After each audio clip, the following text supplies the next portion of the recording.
Epic Games' Fortnite was originally announced in 2011. In 2017, it's finally been released, but has this game been worth the wait, or should it just have been cancelled?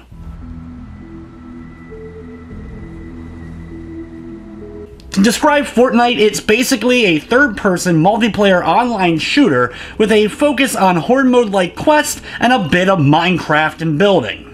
The game has a lot going on in it, from a variety of different skill trees that you'll be able to use to level up your main profile, a huge amount of different playable style of heroes that you get to control, citizens that you get to save and then use as boost for your stats, and even defending your main base, and even craftable and upgradable weapons. The game's story revolves around the world being pretty much destroyed with these giant storms that have rolled in, causing these zombie-like husk monsters to be created and are taking over various towns and cities. The game has a colorful cast of characters that you get to know during the course of the quest progression. A few characters in particular are quite charming, and the voice acting for the most part is actually nicely done. The game starts you off with a basic tutorial to kind of get used to things, but throughout the entire course of the first main area that you get to do missions for, it's basically an extended tutorial, which ends up becoming a bore way too fast. The game in its current state does have 4 different areas with different missions, but you have to complete them in a linear fashion, and unfortunately you can't skip missions, and some of them are an absolute slog to try to go through. A large majority of quests in the game will have you dropped into the same locations you'll be going to over and over again, or at least areas that look very similar to one another, where you need to find a centralized location on the map first and foremost. It may be a drop zone for an incoming item, or building up a big weapon that will then shoot off and take out some of the storm. Once you find that location, you place the item down, build defenses around it, and then defend it for a certain amount of time. Once that time is gone, the mission's complete and you move on to the next quest and repeat that same process.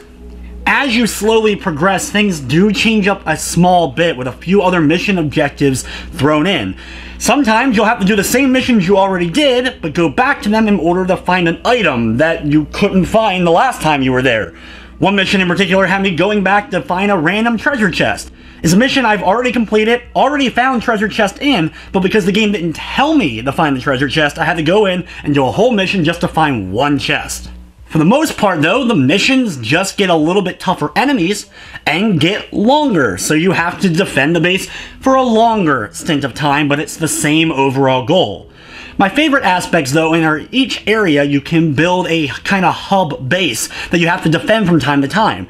This is your own personal base, and it's the only thing that you get to build that gets to actually stay.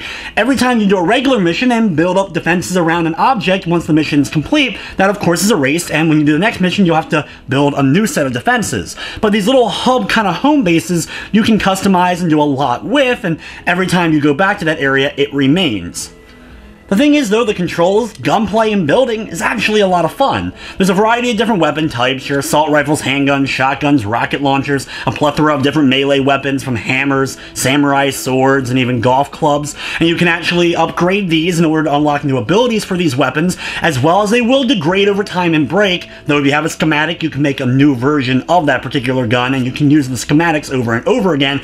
I just wish you could repair weapons so they didn't break, which is something that's not currently included. Then there's the building, and for someone who really doesn't like Minecraft and building style games, I actually did enjoy it here. Switching from the gunplay to the building is fast once you kind of get the hang of the controls, which take a little bit to get used to, but you can switch right from immediate gunfire to build mode, build up some new walls, set up some new traps, and then go from there. And sometimes during intense battles where a lot of zombies are swarming your defenses, you have to be quick on the build in order to make new defenses and stop those zombies from getting to whatever you're protecting. That's why when I started to get farther into the game and the quest became worse and worse with just a few new monsters thrown in and a little bit higher difficulty, I was so disappointed. I was falling asleep while playing, and the core gameplay is a lot of fun. Outside of being able to craft the walls using the material that you break down from all the different objects, as well as being able to find plenty of loot through the levels and by completing missions, there's also microtransactions, so you can use in-game money to buy piñatas in order to break them and get various new items. I love the piñatas though, at least that's a cute little addition for the various loot you're going to be getting, but I've never been a real huge fan of loot progression and loot systems in general. From the technical side of things, the game ran smoothly for the most part. I didn't run any major glitching or crashing or slowdown. There was some lag here and there, but that easily could have just been my connection or the connection of the people I was playing with. Fortnite is available now for a plethora of different packages and prices, with the base game being $39.99. There's also a $59.99 and a $79.99 edition of the game. It's available on Xbox One, PS4, and PC. Overall, Fortnite has a lot going for it and a lot going on in it that may be a little bit overwhelming for some, with all the different skill trees, tons of different weapons and loot, the various heroes that you get to find that all have different costumes, different statistics, you can level them up as well, get new skills for them, and there's just an overall decent amount of content. I just feel like they should have worked a little bit harder on making more interesting quests, at least the way that the game's currently set up. Keep in mind that the game is calling itself early access, but after so many years of development, it's hard to really give it a ton of slack on the early access part of it.